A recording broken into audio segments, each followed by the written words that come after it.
dia, gente querida. Hoje eu quero orar com vocês. Eu não sei se você tem reparado, mas nós estamos vivendo condições muito parecidas com aquilo que a Bíblia diz que aconteceria nos últimos dias. Esta pandemia, esta circunstância do corona é algo que escapou da mão dos homens e não está atingindo somente as nações subdesenvolvidas, como o Brasil, mas o mundo inteiro. As pessoas estão desesperadas, não conhecem a solução.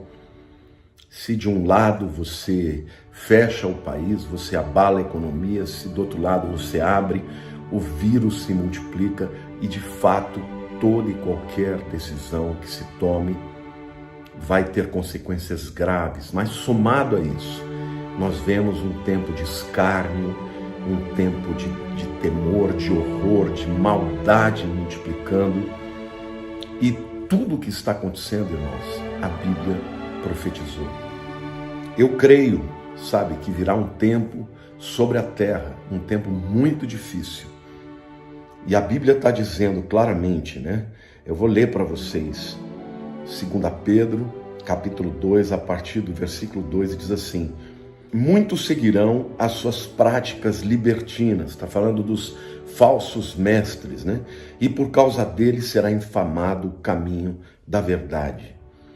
Ou seja, libertinagem é imoralidade desenfreada, e hoje nós estamos vendo que uma propagação, um apoio, uma tentativa por parte dos meios de comunicação de realmente levantar a bandeira da libertinagem, a quebra de todos os padrões morais, espirituais. E a Bíblia diz, Ora, se Deus não poupou, versículo 4, os anjos quando pecaram, antes precipitando-os no inferno, ou seja, anjos quando pecaram, quando se rebelaram, foram precipitados no inferno, Os entregou a abismos de trevas, reservando-os para o juízo, e não poupou o mundo antigo, mas preservou Noé. Agora ele usa uma segunda figura, que é o dilúvio, Pregador da justiça, e mais 7 pessoas, quando fez vir o dilúvio sobre o mundo dos ímpios,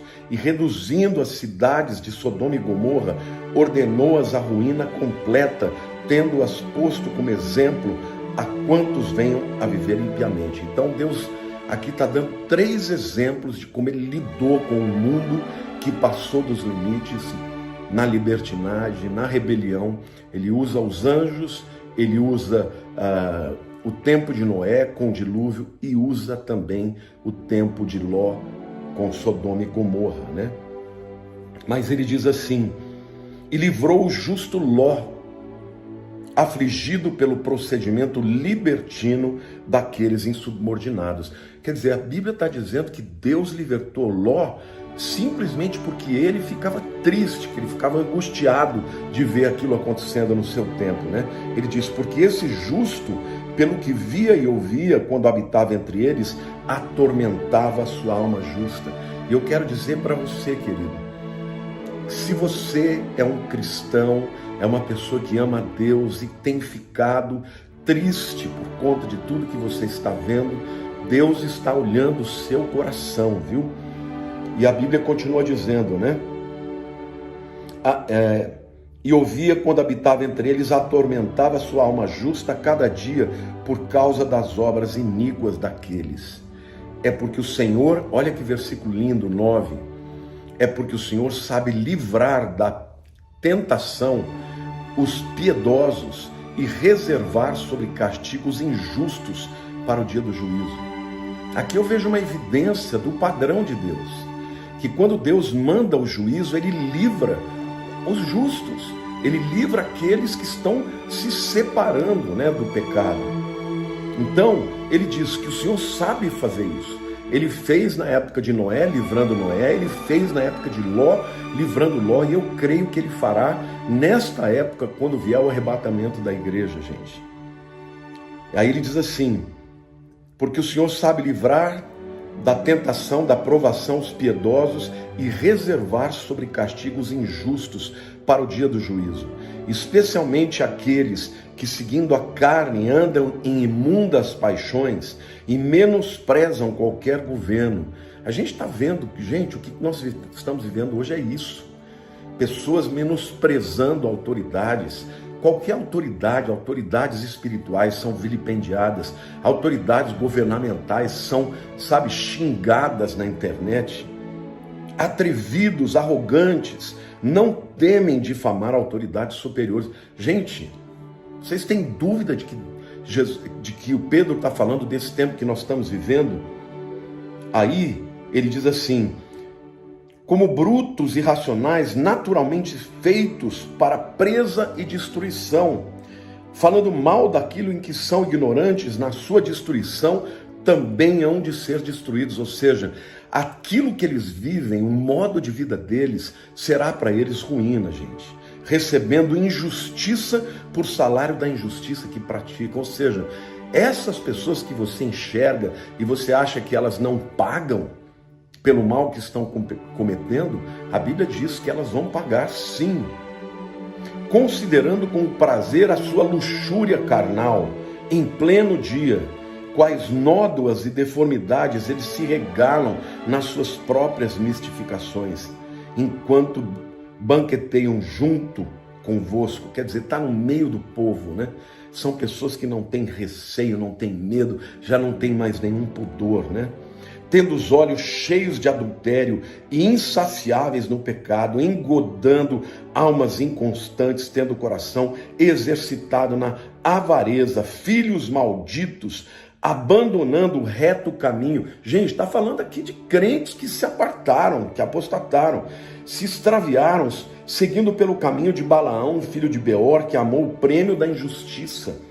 Recebeu, porém, castigo da sua transgressão, a saber, um mundo animal de carga falando com a voz humana, refreou a insensatez do profeta. Aqui Deus está dizendo assim, que até os animais têm mais sabedoria do que estas pessoas. E, gente, Pedro vai falando sobre isso, sobre o tempo, os últimos tempos, e quais as características desse tempo. São exatamente as características do tempo que nós vivemos. E no capítulo 3, antes de orar, gente, eu quero ler com você, quando ele diz assim: tendo em conta, o versículo 3, tá? 2 Pedro 3:3. Tendo em conta, antes de tudo, que nos últimos dias virão escarnecedores com seus escárnios, andando segundo as suas próprias paixões e dizendo: onde está a promessa da sua vinda? Quer dizer, Jesus vai voltar coisa nenhuma. Onde é que está a promessa da vinda? Porque desde que os pais morreram, dormiram, todas as coisas permanecem como desde o princípio da criação. Porque deliberadamente esquecem que de longo tempo houve céus, bem como terra, a qual surgiu da água e através da água pela palavra de Deus, pela qual veio a perecer o mundo daquele tempo afogado em água. O que Pedro está dizendo? Que essas pessoas percebem que Jesus está tardando, né? Está demorando para vir e começam a zombar, a escarnecer. Você já deve ter tido alguém que riu de você porque você crê que Jesus vai voltar. Os últimos dias serão marcados por pessoas que vão dar risada daqueles que creem e esperam a volta de Jesus. Então, gente, agora a minha palavra e a minha oração, nós vamos orar juntos aqui. Eu quero dizer para você, nós somos salvos pela graça, meus irmãos. Nós não temos que merecer a salvação, mas uma vez que nós somos salvos, o Espírito Santo habita dentro de nós. E quando o Espírito Santo habita dentro de nós, quando nós cometemos pecados, e nós somos pecadores, nós ficamos tristes. Muita gente me pergunta: pastor, eu pequei, eu estou com medo de perder a salvação. Eu quero te dizer que se você tem esse temor ainda, é porque o Espírito Santo está dentro de você. Mas nós precisamos entender que nós estamos vivendo dias difíceis. Então esta oração é a oração dos últimos dias, e eu quero fazer uma oração com vocês de arrependimento, pedindo a Deus perdão pelos nossos pecados, pedindo a Deus que Deus ilumine os nossos olhos, que nós enxerguemos o que está acontecendo ao nosso redor e que a gente possa elevar os nossos olhos para os céus e clamar a Deus pela vinda do seu Filho Jesus. e também devemos nos santificar e nos preparar para a vinda dele, porque Jesus, quando vier, ele vai levar uma igreja santificada. Ele não vai levar uma pessoa que se diz crente, mas que vive exatamente como esses ímpios, entregando a sua vida para os pecados, para a licenciosidade e, sobretudo, não estando nem aí com a palavra de Deus. Então vamos orar. Senhor Deus, em primeiro lugar, Senhor, eu quero orar junto com os meus irmãos e queremos, ó Deus, nos aproximar de Ti, pedir perdão, Senhor, pedir perdão porque vivemos numa sociedade que está se entregando ao pecado, que está cada vez mais, ó Deus, parecida com a sociedade do tempo da Tua volta, Senhor, da Tua vinda. E, Senhor, eu quero Te pedir perdão, ó Deus, porque muitas vezes dentro da própria igreja, Senhor, as pessoas estão, ó Deus, atraindo, Senhor, todos os pecados, toda a licenciosidade, a imoralidade, Senhor, dentro da igreja, Senhor, a igreja acolhendo, Senhor, confundindo a Tua graça, Senhor, com a Tua justiça, porque o Senhor é um Deus de graça, Deus, mas também é um Deus de justiça. Senhor, então eu te peço, Senhor, tem misericórdia, Espírito Santo, fala conosco, dá um espírito de temor ao Senhor, temor à Tua palavra, Senhor, quando nós pecamos, ó Deus, que o Teu Espírito fale conosco, Senhor, que nós possamos ter um arrependimento genuíno, meu Deus.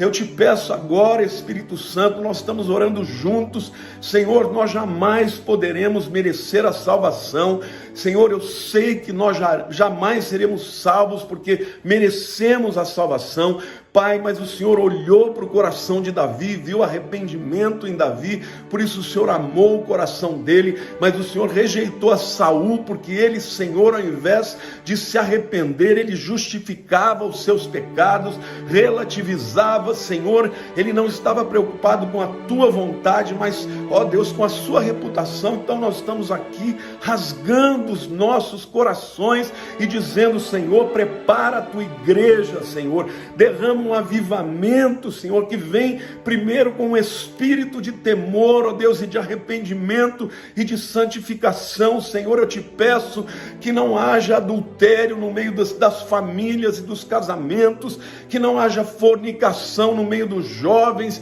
que não haja rebelião, ó Deus, que haja temor, que haja, Senhor, que cada versículo da palavra que a gente leia, que a gente tenha temor e o desejo, Senhor, de absorver esta palavra, sabendo que é a palavra de Deus, que é o conselho de Deus. Senhor, eu quero te pedir que haja no nosso coração o mesmo sentimento que havia, Senhor, no coração de Noé, quando ele pregou, Senhor, durante todos aqueles anos em que ele construiu a arca, pregou a graça e a salvação, ó Pai, mas as pessoas rejeitaram. Que haja o mesmo sentimento que houve no coração de Ló, ó Deus, que ficava angustiado de ver o que estava acontecendo ao seu redor. Eu te peço, Senhor, que venha sobre a minha vida, sobre a vida dos meus irmãos, esse espírito de temor, esse espírito de arrependimento, porque, Senhor, toda vez que o Senhor vem, o Senhor espera que o seu povo mude de mentalidade, mude de visão. Pai, João Batista clamava: arrependei-vos, pois está próximo o reino de Deus. Senhor, eu estou agora como um João Batista, também dizendo para o teu povo, para a tua igreja: arrependei-vos, pois está próximo o reino de Deus. Senhor, em nome de Jesus, eu te peço, Senhor, eu te peço que haja, Senhor, no coração de cada um de nós, a começar por mim, Senhor, o desejo, como crianças recém-nascidas desejam um verdadeiro alimento espiritual, Senhor, que haja um desejo genuíno no nosso coração, ó Pai, de buscar a tua palavra e considerá-la como lei, como a tua vontade, Senhor, como a verdade. Tira de nós, ó Deus, toda rebeldia, Senhor. Tem misericórdia, Senhor, tem misericórdia. Nós oramos, Pai. Espírito Santo, ouve a oração, ouve o clamor do teu povo, Senhor. Senhor, tem pastores orando, igrejas orando no Brasil inteiro. Então nós te pedimos, tem misericórdia. O Senhor diz aqui na tua palavra que o Senhor sabe proteger aqueles que andam de acordo com a tua palavra. Então protege-nos, Senhor, protege-nos debaixo do sangue do Cordeiro, protege-nos debaixo do selo do Espírito Espírito Santo, protege-nos na verdade, Senhor, abre os nossos olhos, que nós enxerguemos a verdade, meu Deus, em nome de Jesus, tira a venda dos olhos do teu povo, para que enxergue, Senhor, o que está acontecendo, e que a tua igreja, Senhor, esteja se preparando, Pai. Jesus disse que nos dias da sua vinda, o povo não estaria nem aí, seria como nos dias de Noé, no dia de Ló, casariam, se dariam casamento, e não se preocupariam, Senhor, e de repente veio o dilúvio, e nós sabemos que a tua vinda pegará muita gente de surpresa, Pai, mas que esta palavra, junto com a oração dos meus irmãos que estão orando comigo agora, Senhor, ela possa chegar nos 4 cantos da terra, Senhor, e gerar o arrependimento necessário, Pai, para que a igreja esteja preparada para a tua vinda. Perdoa-nos, ó Deus, a letargia, perdoa-nos, ó Deus, quando estamos correndo atrás somente daquilo que é perecível, daquilo que não é eterno, Senhor. Ó Pai, eu oro, Senhor, e te agradeço pela oportunidade que o Senhor me dá de compartilhar com meus irmãos esta palavra, e te peço, Senhor, que haja eco no coração deles, para a honra e glória do teu nome em Cristo Jesus. Amém. Meus queridos, Deus abençoe a todos vocês. Esta é uma palavra de grande alerta. Eu quero pedir a todos vocês, compartilhem esta palavra, para que ela chegue, para que a igreja abra os olhos e acorde do seu sono letárgico, e acorde do seu sono, sabe, de estar adormecido em tranquilidade em tempos tão difíceis. É tempo de preparação, é tempo de olharmos para dentro de nós, e é tempo de arrependimento. Deus abençoe a todos vocês. Um beijo no coração. Fiquem com Deus.